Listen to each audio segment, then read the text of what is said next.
एक महाराष्ट्र में भक्तमाल जी अगर आप पढ़ते हैं तो महाराष्ट्र में एक भक्ति का एक दौर आया था। महाराष्ट्र में एक भक्ति की लहर आई थी और उस भक्ति की लहर में एक साथ बहुत सारे संतों ने एक साथ भगवान की भक्ति का प्रचार किया। एक प्रकार का एक मंडल बन गया था संतों का। वारकरी, श्री नामदेव जी, तुकाराम जी, ज्ञानदेव जी, सेन नाई, गोरा कुम्हार, जैनाबाई, इन सबका पूरा एक गठ था भक्ति का। तो एक बार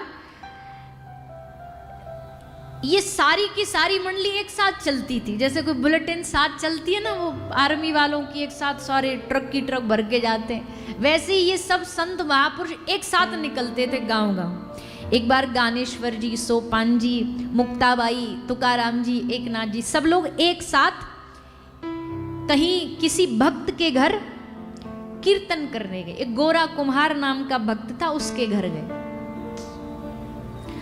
तो वहां कीर्तन हो गया। कीर्तन होने के बाद में गोरा कुम्हार बोला, जो वहां पर मुक्ताबाई खड़ी थी उनसे, मुक्ताबाई से बोला, मुक्ताबाई पता करो इस सभा में कितने घड़े कच्चे हैं।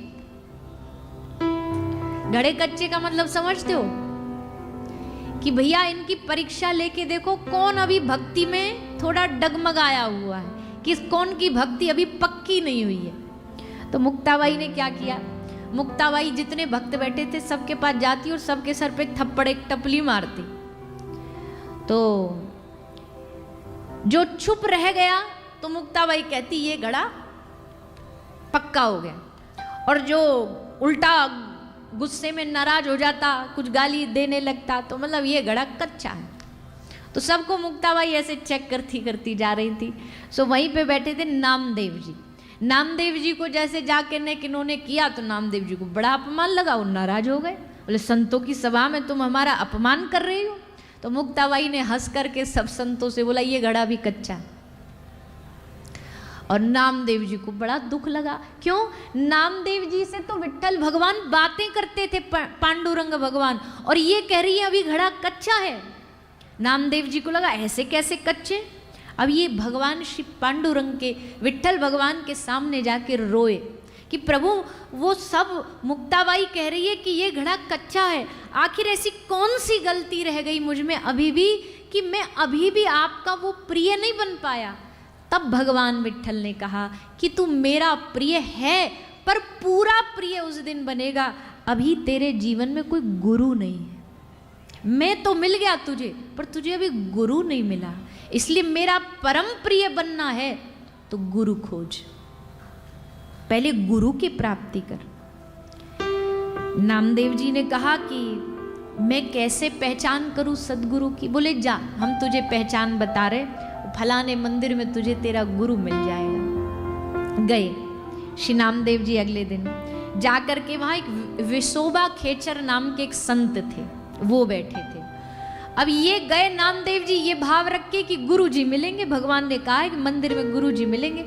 अब गुरुओं की हमारे मन में एक इमेजिनेशन होती है, ये बड़े शांत होंगे, हाथ जोड़े बैठे होंगे, भजन कर रहे होंगे, ये सब हमारे दिमाग में आता है। पर विशोबा खेचर जी को इन्होंने देखा, सामने भगवान शिव की पिंडी है महादेव की, और उसके ऊपर पैर रख करके बैठे हैं। इससे बड़ा अनर्थ क्या हो सकता है। नामदेव जी ने जा करके देखा, फिर लगता भगवान से गलती हो गई गुरु पहचानवाने में, हमसे गलत गुरु पहचान दे दी हमें। ये कोई गुरु बनाने योग्य है बताओ। इनको तो इतना भी ज्ञान नहीं कि भगवान के ऊपर पांव रख के बैठे। तो जा करके नामदेव जी ने दो चार बात इनको कह दी कि ये क्या बात हुई भगवान के ऊपर पैर रखे। तो विशोबा खेचर जी ने कहा अच्छा एक काम कर, जहां भगवान नहीं है तू मेरे पैर उधर कर दे। नामदेव जी ने इनके चरण पकड़े, पैर पकड़े और शिवलिंग से हटा करके दूसरी तरफ घुमाया, और जैसे घुमाया भगवान शिव की पिंडी भी उसी तरफ घूम गई जिस तरफ इनके चरण घुमाए। फिर दूसरी तरफ घुमाया तो भगवान महादेव की शिवलिंग वहाँ घूम गई। यानी जहाँ जहाँ चरण ये घुमाते गए महादेव की पिंडी वहीं घूमती गई। समझ गए कि जिसके हृदय में बात बैठ गई है कि भगवान सर्वव्यापी है सब जगह, उसके लिए क्या कौन सी जगह भगवान नहीं है। ऐसे सद महापुरुष मुझे प्राप्त हुए। नामदेव जी ने चरण पकड़ ली। हम लोग इतने अभी बुद्धिमान नहीं हुए कि हम गुरु की पहचान खुद कर पाए। कई लोग हमसे बार बार प्रश्न करते, तो गुरु को कैसे पहचाने, अच्छा गुरु कैसे मिले।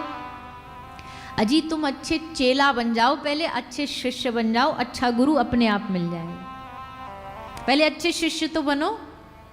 अच्छे शिष्य बनने में अभी हमारे लक्षण है नहीं, अच्छा गुरु ढूंढने चल पड़े।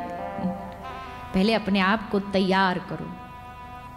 एक बात सब ध्यान रखो, गुरु बनाने से पहले अपने आप की तैयारी होनी चाहिए। बच्चे को स्कूल में एडमिशन भेजने से पहले ही घर में उसकी पढ़ाई चालू कर देते हैं हम। बाद में स्कूल जाता है, ABCD तो पहले घर में ही सिखा देते हैं। बॉडी पार्ट्स, अंगों की पहचान सब घर में सिखा देते, बाद में स्कूल जाता है। वैसी तैयारी रखो, गुरु प्राप्ति की तैयारी होनी चाहिए। और जब जीवन में ऐसा सदगुरु मिल जाए जो वास्तविकता में भगवान के चरणों से जुड़ा हुआ हो, फिर आपको भगवान तक ले जाने से कोई रोक नहीं सकता। ऐसा गुरु पर भैया भरोसा होना चाहिए, गुरु पर विश्वास होना चाहिए। ये डगमगाए आजकल लोग पहले गुरु की चरित्र भूमिका देखते थे, आजकल गुरुओं के भी फॉलोवर्स देखे जाते हैं। कितने गुरु जी के कितने सोशल मीडिया पे फॉलोवर्स हैं, जिसके जितने फॉलोवर्स वो गुरु उतना बड़ा। अजी ये कोई गुरुओं की पहचान है क्या? प्रसिद्धि गुरु की पहचान होती है क्या? आश्रम जिसके बड़े बड़े वो गुरु की पहचान होती है? एक फक्कड़ महात्मा जिसके पास तन ढकने को वस्त्र भी ना हो।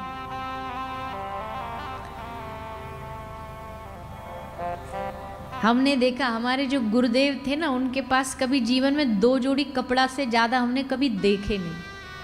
और ऐसा नहीं था कि थे नहीं, चेला उनके उतने थे कि पूछो नहीं, शिष्य इतने थे। क्यों? क्योंकि वो जो मिलता, जो उनसे ना भी कहता ना कि गुरुजी हमें दीक्षा देनी है, वो उसका सर पकड़ के पाँव में चरणों में बिठा लेते, कान में मंत्र दे के कंठी बांध देते, बोले आज से भजन में लग जा। उसको जबरन भक्ति में लगा देते। पूरा क्षेत्र उनके आने से बदल गया। थे बंगाल के, रहे ब्रज में आकर के, कभी 2 जोड़ी वस्त्र से ज्यादा नहीं हमने देखा। गुरु पूर्णिमा पे भंडार आता था वस्त्रों का, लेकिन अगले दिन वो कहाँ गायब पता नहीं। क्यों? जो आया सबको बांट दिया, जो आया सबको बांट दिया, एक जोड़ी अपने पास न रखा। गुरु की भूमि नहीं देखी जाती कि भूमि आश्रम कितने एकड़ों में, गुरु की भूमिका देखी जाती है, गुरु की गहराई देखी जाती है।